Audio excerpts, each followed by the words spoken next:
Bueno, empezamos la clase de la unidad 3. Esta clase que trata sobre poder y dominación es la unidad que más me gusta. Es el momento donde más afinidad siento con Weber. Una afinidad que obedece una lógica.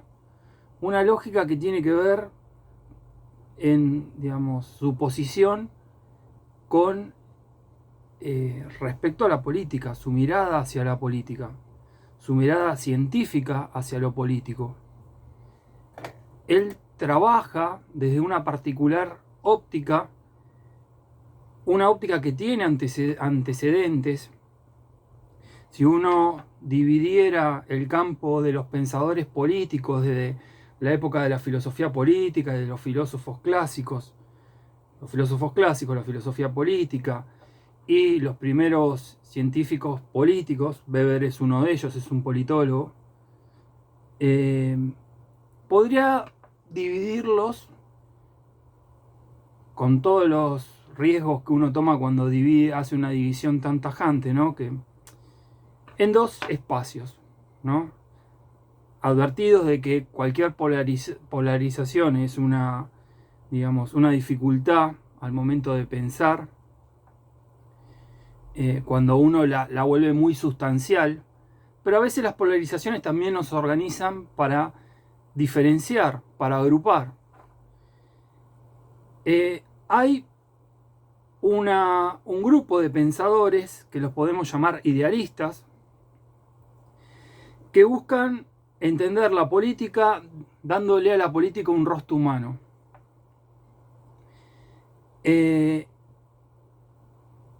O pensando modelos muy abstractos, casi utópicos, no realizables. Acá les voy a mostrar uno.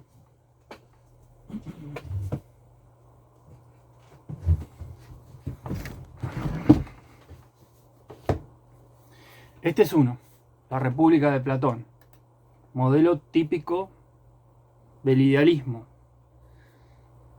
Acá se pregunta sobre cuál es la mejor forma de gobierno de la polis, plantea ideas muy provocativas, como eliminar la familia, como eliminar la crianza de los niños por parte de las familias, que los niños no sepan quién son sus padres y que cada uno cría a los hijos de la comunidad como si fuera su propio hijo o su propia hija. En un diálogo lo va desarrollando esto, donde el protagonista es Sócrates. Pero no tuvo ninguna aplicación, básicamente. Esto quedó en el ámbito de la filosofía. Dentro de los pensadores más modernos, idealistas, podemos encontrar a Locke y hasta cierto punto a Rousseau. Ahora, del otro lado, tenemos tipos de pensadores que los podemos llamar realistas. De realidad, ¿no? No de real, en sentido de nobleza. Este grupo, más allá de las diferencias ideológicas entre ellos y de época, tienen algo en común. Ese algo en común es aspirar a conocer, cueste lo que cueste, digamos, encuentre lo que encuentre, a la política. Con la certeza digamos, con una probabilidad muy grande de que atrás de la política se escondan elementos que sean bastante perturbadores.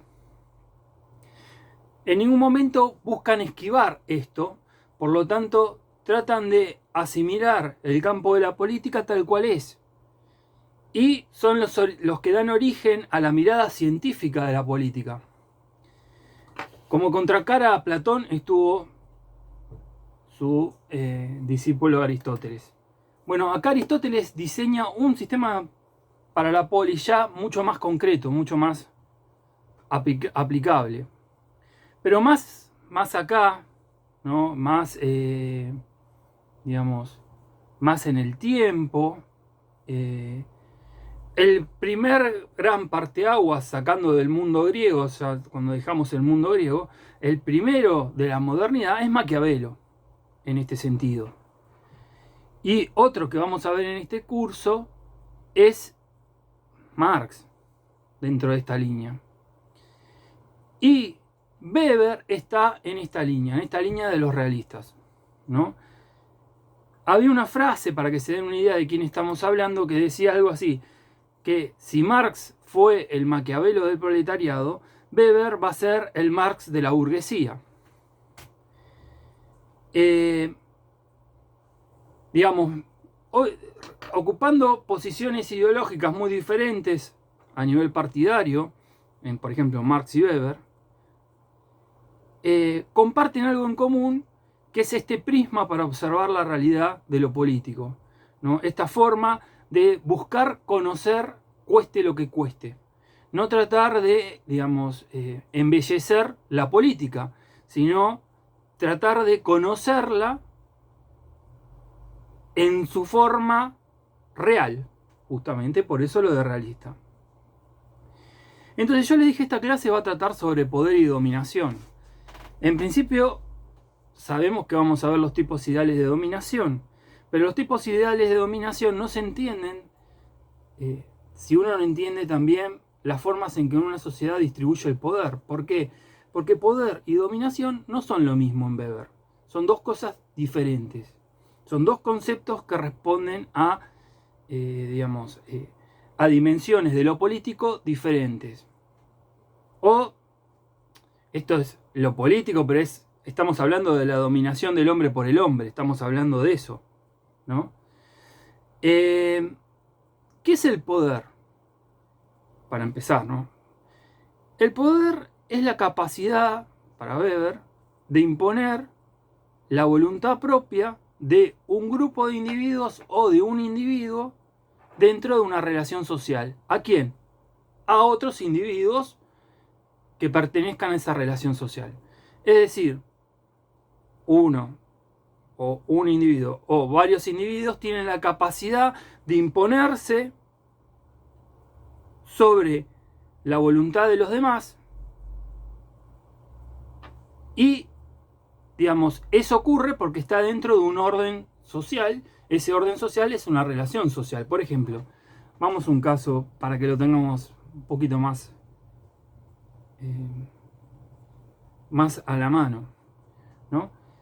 El mercado, la economía de mercado, es una relación social. Ahí los sujetos se ordenan en su subjetividad y en su sentido, en el sentido aumentado, que desarrollan. Se supone que hay agentes oferentes y hay agentes demandantes, como si fuéramos átomos que nos encontramos en el mercado. Sin embargo, esa es una mirada muy ingenua, más bien de un idealista que de un realista. En ningún lugar casi los mercados funcionan de esa manera. Normalmente hay demandantes muy débiles, atómicos, pongámosle, ¿no? Y oferentes muy poderosos. O puede haber también demandantes muy poderosos y oferentes muy débiles. Entonces, si yo soy una gran empresa de supermercado y le tengo que comprar el arroz a una empresa, digamos, que produce ese tipo de bien, yo le voy a marcar cuáles son los términos en cuáles se los voy a comprar. Yo le voy a marcar el precio, porque tengo más poder, no es una relación de iguales, claramente, legalmente es de iguales, pero en poder económico no. Y le voy a pagar en cuándo voy a pagar, cuándo yo voy a pagar. Entonces, ¿qué voy a hacer? Yo tengo el poder, compro el arroz, lo compro, pero no lo pago, ¿no? Lo pongo a la venta ¿cómo se llama? En el local, ¿no? Lo vendo, gano esa plata, hago lo que quiero y después, cuando tenga ganas, voy y le pago a los proveedores. Lo que hacen muchas empresas, es algo que está pasando hoy en día con una empresa muy famosa, ¿no? O sea, dejó colgado un montón de proveedores. Eso es poder en una relación social, es imponer el poder. Es imponer. Importa lo que piense y bueno, no le queda otra al pequeño productor o al que sea de vender así. Si no, desaparece económicamente. Entonces, hay un individuo, un grupo de individuos con capacidad de imponer la propia voluntad. Otro ejemplo económico es las hiperinflaciones en la época de Alfonsín. Las hiperinflaciones no eran fenómenos económicos, eran fenómenos políticos, si ustedes quieren, o economía política, justamente, ¿no? Donde los grupos concentrados, ¿no?, forzaron la economía a ese precipicio. Los llevaron ellos a ese precipicio, porque eran los que tenían el poder de fijar los precios. Y una vez que movilizaron la ola ya era imparable. Pero para que tengan una idea, al mismo tiempo que Alfonsín estaba muriendo, digamos, sus días estaba desangrando en el gobierno, el partido que representaba a esos grupos económicos a través de Cavallo, estaba en Estados Unidos diciéndole que no le presten plata a la Argentina para parar la corrida que había acá. Una de las cosas que pasaba en aquella época es que uno salía del trabajo con pesos y como en el mismo día se devaluaba el peso, eso es una hiperinflación, ¿qué hacía? Salía corriendo a comprar dólares. Entonces, si salimos todos corriendo a comprar dólares, hacemos que el precio del dólar aumente. Y si aumenta el precio del dólar, aceleramos la inflación. O sea, en ese contexto tan complejo, había un grupo que sí podía marcar la cancha y la marcó. Los Bungeroni, los Macri, los Roca, todos los que eran los dueños del país, básicamente. Y que después se lo apropiaron directamente a través de las privatizaciones. Eso es poder. Eso es poder. Pero ¿qué pasa con el poder? Es de alguna forma amorfo. No sigue un orden tan claro como el que vamos a ver en la dominación. O sea, sabemos que los poderosos van a querer ser más poderosos. Pretender que sean otra cosa no es ser realista. Pretender que haya un capitalismo donde ganen todos es súper naif. No existe un caso así, ¿no?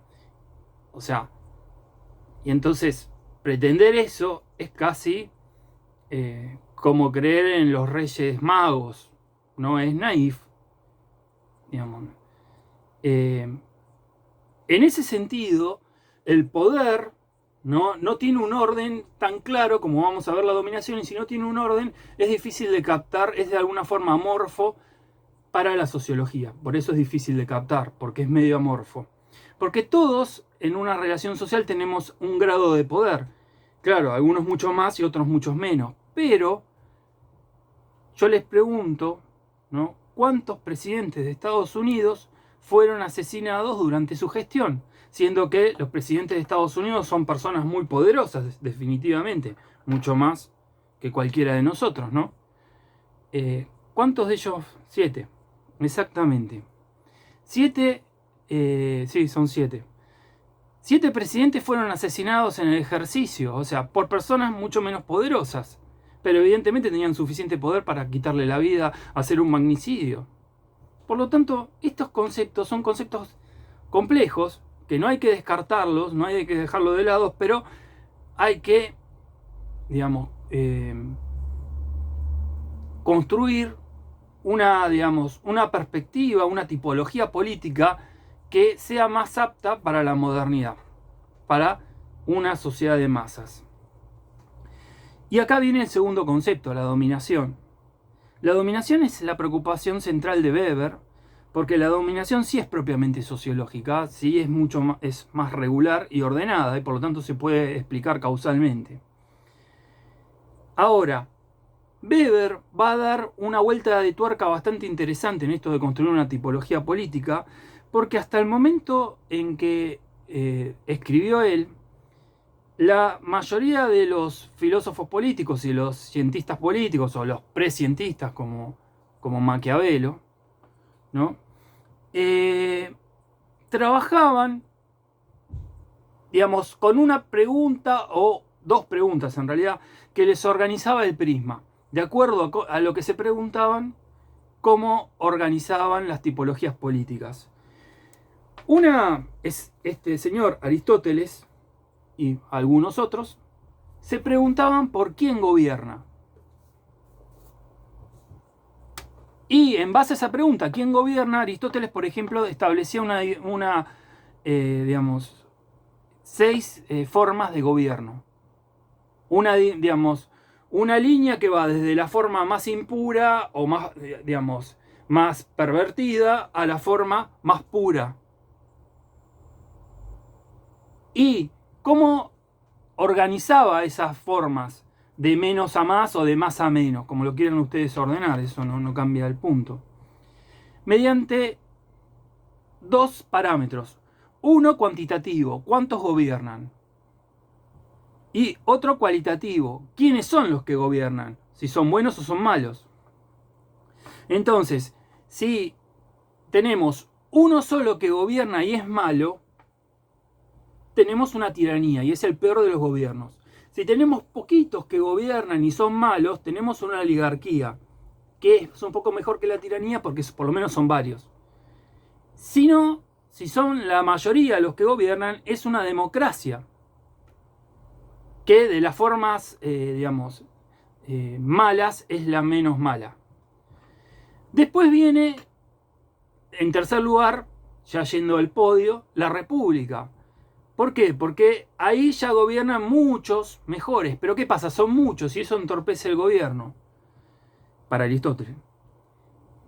Después de la república viene la aristocracia, que es el par contrario a la oligarquía. O sea, vean los pares, ¿no? Democracia, república, oligarquía, aristocracia. Que es el gobierno de poquitos buenos. Y el máximo es el filósofo rey, que es la monarquía, enfrentado a la tiranía, ¿no?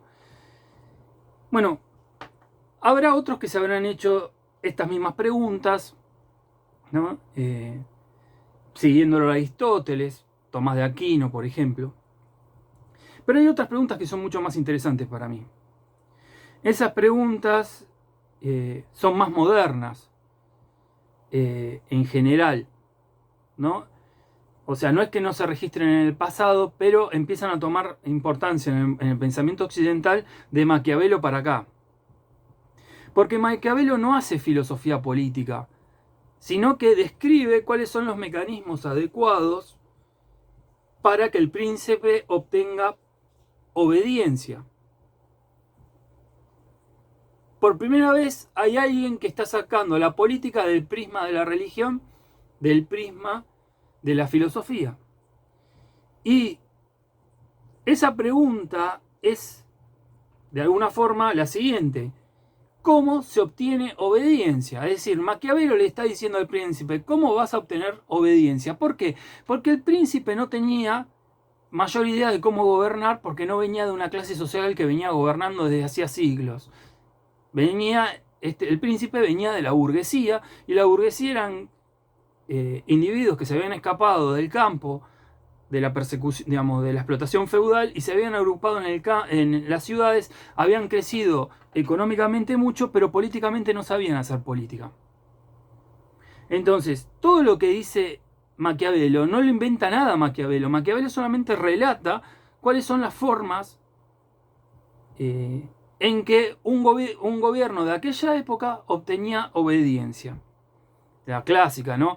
Es mejor ser odiado que amado, porque ser amado cuesta más, o sea, y se puede perder en cualquier momento. En cambio, el miedo es bastante, digamos, puntual. Otra, el mal se ejerce todo en un principio. O sea, una serie de cuestiones, ¿no? Un príncipe siempre habla del bien, pero después hace, digamos, lo que tiene que hacer. O sea, una serie de cuestiones que cualquier político de raza debe saber y sabe. O sea, no hay ningún político de raza moderno que no haya leído a Maquiavelo para aprender más todavía, ¿no? Pero bueno, uno se pregunta por quiénes y otro se pregunta por cómo se obtiene obediencia. Weber no se va a preguntar ni por quiénes ni por cómo, ni cómo se obtiene obediencia. Porque Weber es más moderno. Weber es contemporáneo al surgimiento a los primeros ensayos de la democracia de masas, la sociedad de masas, ¿no? Entonces él va a cambiar la pregunta y se va a preguntar ¿por qué? ¿Por qué?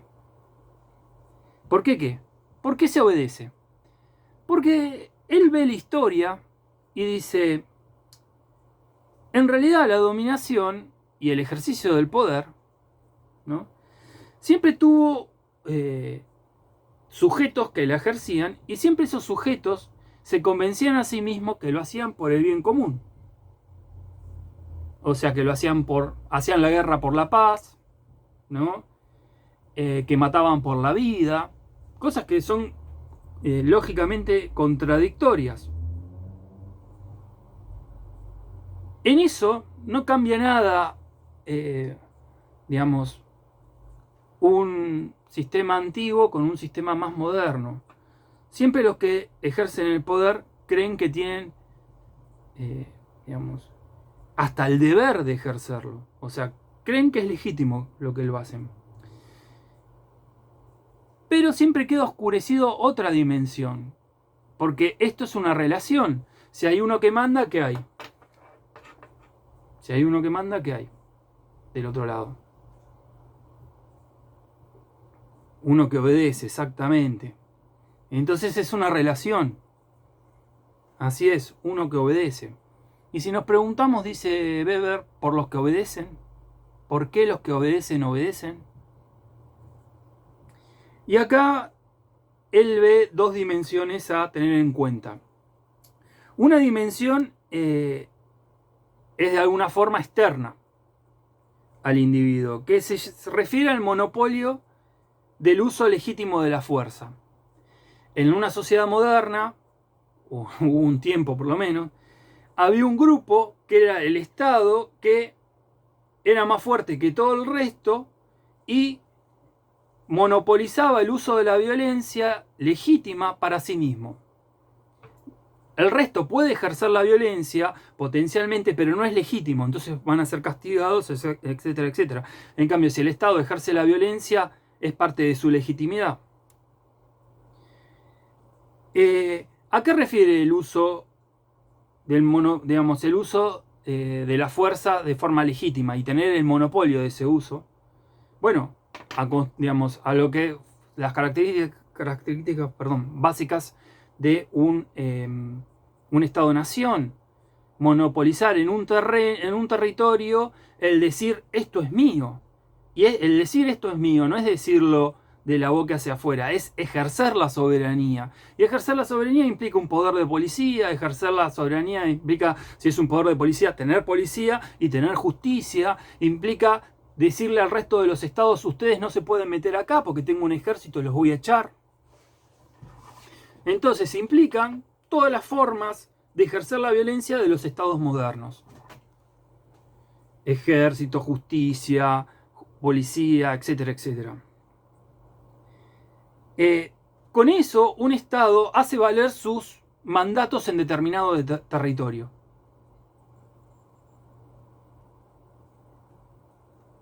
Y hasta ahí uno podría decir, y bueno, sí. Pero hay otra dimensión, que de alguna forma lateralmente lo vimos con Durkheim. No alcanza solamente con el miedo. Cuando hablábamos de moral, ¿se acuerda que con Durkheim decíamos, no alcanza nada más con el miedo? El miedo es parte, pero no alcanza. Entonces acá encontramos levemente un paralelo con Weber. Weber también dice, con el monopolio de la fuerza no alcanza el monopolio legítimo, ¿no? Porque la palabra es legítimo, hay que explicar qué es legítimo. Y ahí viene la segunda dimensión, que es el consenso que está ligado a la legitimidad. A ver, cualquier sistema de dominación se presenta a la comunidad dominada como el representante del bien común, ¿no? Como aquel grupo que va a asegurar la paz, va a asegurar la prosperidad, si ustedes quieren, va a asegurar la justicia, el bien común, etcétera, etcétera. No existe ningún sistema de gobierno que diga yo soy villano y vengo a dominarlos tipo, no sé, ni siquiera ¿cómo se llama? En la Guerra de las Galaxias el imperio se presenta como soy los malos. No, se presentan todos en función del bien común. O sea, esto digamos, se lo crean o no, lo piensen o no, normalmente se lo creen además, los que ejercen el poder, que están haciéndolo por el bien común, es lo que ocurre en cualquier forma de dominación, no importa el signo político, no importa otras cuestiones, ¿no? Si es republicano, si es tradicional, es decir, si es religioso, no cambia esto. El que ejerce el poder presenta su ejercicio de la violencia como un ejercicio en función del bien común. Ahora, frente a esta violencia que tiene el Estado, hay un elemento voluntario a observar. Elemento voluntario ¿en dónde? Por parte del dominado, que es la base para construir consenso. Es decir, una dominación,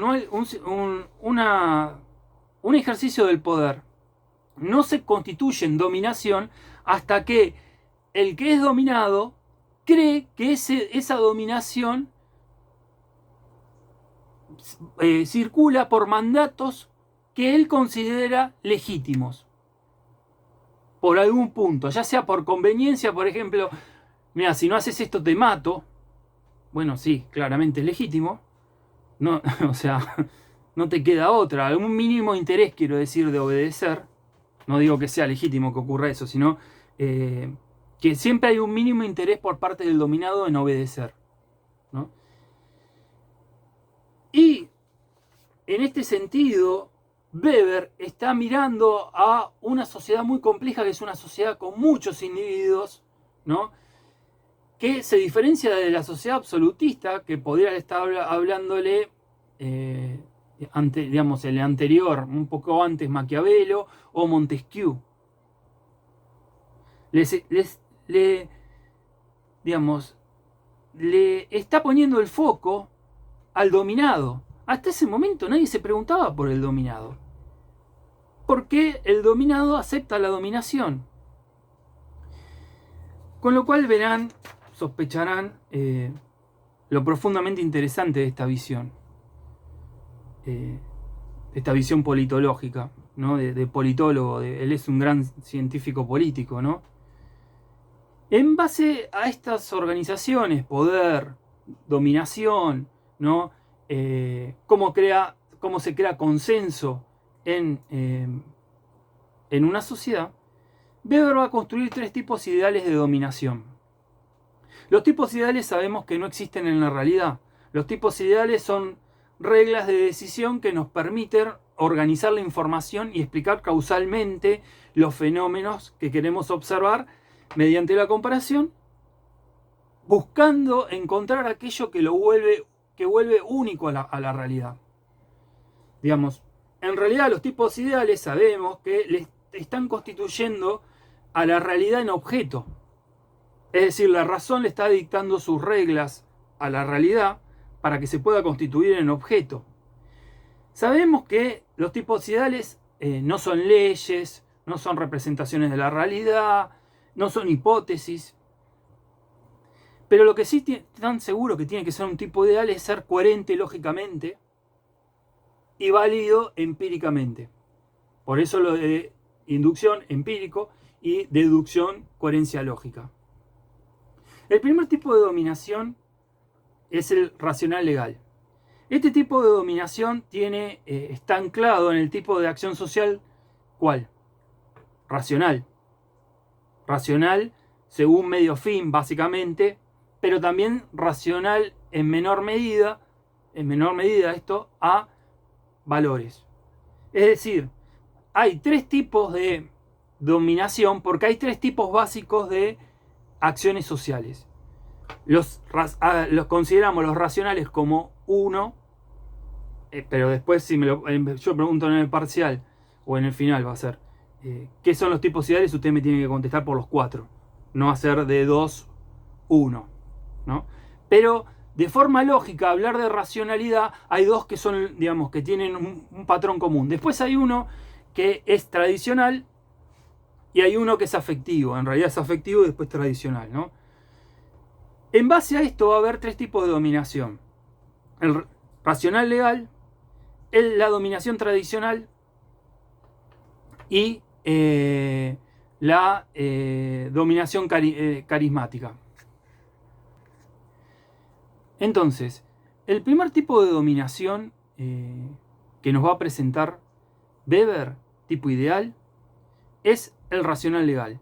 Y este tiene que ver con los tipos, ideales de acción social racionales, con los dos primeros que habíamos visto, ¿no? ¿Cuál es el principio organizador de la legitimidad? No se olviden que la legitimidad, por eso son los tipos ideales de dominación legítima en todos ellos. O sea, siempre estamos hablando de dominación legítima. ¿Qué tipo de legitimidad tiene este tipo ideal? La legalidad. O sea, la legitimidad la produce la legalidad del orden estatuido. Y quienes mandan en función de ese orden. Mandan porque es un orden que fue legalmente constituido. Entonces, ¿a quién podemos observar en la realidad a qué sociedades podemos observar en la realidad donde la ley es un valor? América Latina, olvídense. A la Alemania de Weber, olvídense. Eran iguales que nosotros en ese sentido. A buena parte de Europa, olvídense. ¿Quiénes creen que la ley que la ley es un valor? Las sociedades anglosajonas. Gran Bretaña, Estados Unidos, Canadá, Australia. Ese tipo de sociedades piensan que sus sociedades creen que que la ley es un valor. Bueno, entonces ya sabemos que la dominación racional tiene como legitimidad al orden legal, que en los casos empíricos del mundo normalmente podemos observar a las sociedades anglosajonas y algún otro ejemplo, pero no son muchas las sociedades que piensen que lo legal es legítimo. ¿Qué tipo de dominación es? ¿Es personal o es impersonal? ¿Quién es el soberano en esta forma de dominación? Piensen que estamos hablando de un sistema republicano. ¿Quién es el soberano? ¿Saben? Formalmente vivimos en una república, les aviso. ¿Saben quién es el soberano?